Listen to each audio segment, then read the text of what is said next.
Most of the people approach the site on the road because they'll be driving in, and you'll get the first glimpse of the visitor centre on your right hand side as you drive in, and what you'll see is a large lake with reed beds running around the edges, and nestling in the middle of one of these reed beds will be a number of buildings peeping up through the reed beds below the tree line.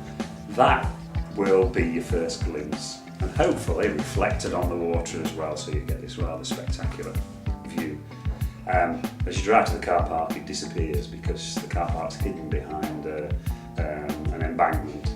Walk through this embankment through a cutting that we've made, and again in front of you will appear these steep-sided roof buildings. There's 5 main buildings, and the roofs are sort of a bit higgledy-piggledy around them, so you get this rather nice impression of a sort of villagey feel. And you'll walk into what will feel rather like a sort of village green or a square, but which is actually in the middle of a floating platform.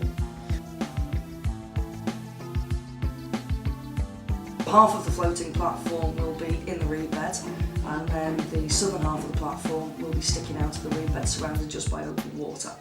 The most important feature in a reed bed is its edge, so it's to make sure that we've got a nice wavy edge, so there's lots and lots of areas for the small reed bed birds to feed in and nest in, and that's what we've been focusing on.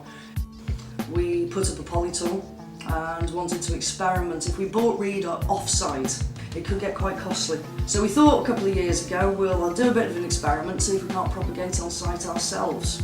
Propagated 20,000 reed seedlings, which were very, very successful, grew very well, and they're currently in a small pool just waiting to be planted out.